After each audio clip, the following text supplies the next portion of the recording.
Hello, আসসালামু আলাইকুম। কেমন আছেন সবাই?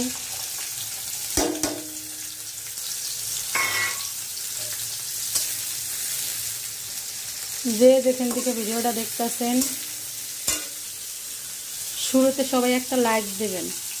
দেখেন ঠিকই, কিন্তু লাইকটা দেন না। কি করেন দেখেন না কি করেন তা আপনারাই জানেন। মনে হয় যে 30 সেকেন্ড দেখেন, দেখলে পরে যে ভিউজ হয়ে যায়, ভিউজ ভিডিও কানেক্ট হয়, আস্তে করে একটা কমেন্ট করে চলে যায় নাকি? কি বলবো,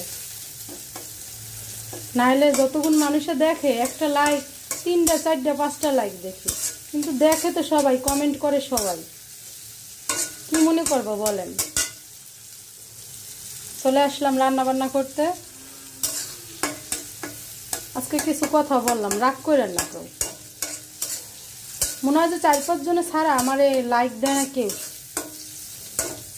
ভালো না লাগলে দেখে নেই না টোটালি, ওরকম ভিতরে ঢুকে সামান্য একটু ওই 2-30 সেকেন্ডের ভিউজ না দেওয়ার তো প্রয়োজন, দেওয়ার কোনো প্রয়োজন নাই। আমি কিন্তু কারোর সাথে এরকম করি না, লাইক দেই, কমেন্ট করি, ফুল ওয়াচ করি। লাইক 3টা 4টা 5টা, এর বেশি একটা লাইক হতো নাই। দেখা যায় যে 3 জনে দেখছে, 1 জনে কমেন্ট করছে, 3 জনে কমেন্ট করছে, কিন্তু লাইক দিছে মাত্র 1 জনে। এটা কেন হয়? রান্না করতে চলে আসলাম, একবারে পেঁয়াজ, কাঁচামরিচ, চিংড়ি মাছ এগুলো একসাথে দিয়ে দিলাম। একটু তেলে ভাজে নেব হালকা মশলা দিয়ে। এই কাঁচামরিচের উপরেই ভাজিটা করব, আর কোনো মরিচের গুঁড়া টোড়া কিছু দেবো না। আর দেবো শুধু হলুদের গুঁড়া। ভাজি করবো হলো যে এগুলো, এখানে মিষ্টি কুমড়া, চাল কুমড়া, আলু 3টে একসাথে ভাজি করব।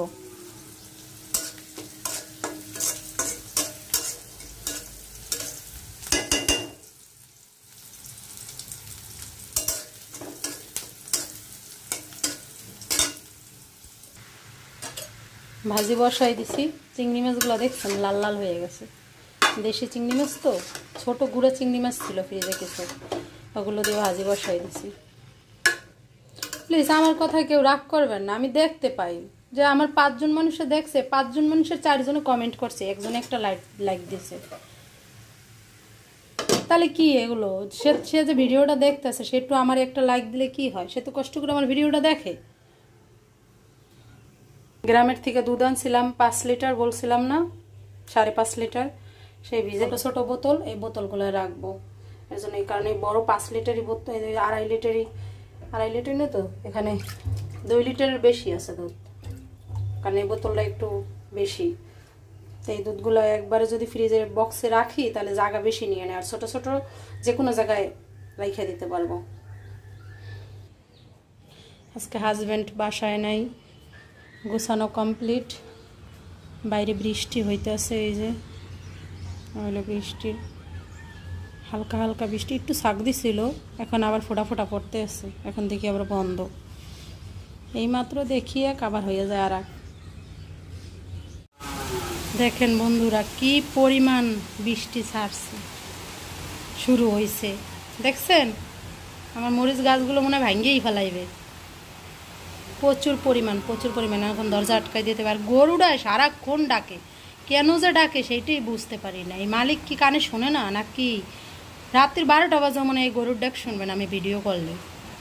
দেখছেন কি পরিমাণ বৃষ্টি নামছে। ভাজিটা একটু লাড়া দিয়ে যাই, দেখি ভাজির কি অবস্থা।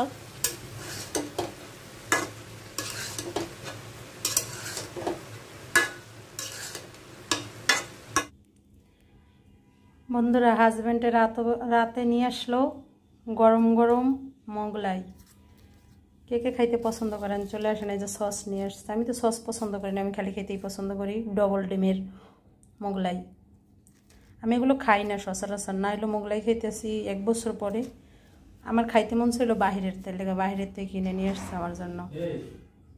সাথে নিয়ে আসছে কিছু সবরি কলা, রাতে আমি দুধ দিয়ে ভাত দিয়ে খাবো এর জন্য। এই যে সবরি কলাগুলো নিয়ে আসছে, এই হলো সবরি কলা, খুব সুন্দর কলাগুলো, পাওয়া যায় না সহজে সবরি কলা, একদম টাটকা। আরও নিয়ে আসছে কিছু তাজা সবজি, এলো মূলা, প্যাকেট থেকে আর বের করলাম না, এভাবে ফ্রিজে রেখে দেবো। পেঁপে আর একটা কচি লাউ, এগুলো সবজি আনছে রাতের বেলা, কারণ সে তো সারাদিন আজকে বাসায় ছিল না। চলে আসেন বন্ধুরা মোগলাই খাইতে। আমি ভাজা পোড়া বেশি খাই না, কিন্তু ইদানিং আমার খাইতে মন চাইতেছে, শরীর ভালো না, তারপর একটু খাইতে মন চাইতেছে। দেখি যা খাইয়ে খুব শান্তি পাই, পেটটা একটু আগের থেকে ভালো হয়েছে। চলে আসেন সবাই। এগুলো রাতের বাজার ঘাট, খাবার দাবার সব নিয়ে চলে আসছে আমার হাজব্যান্ডে।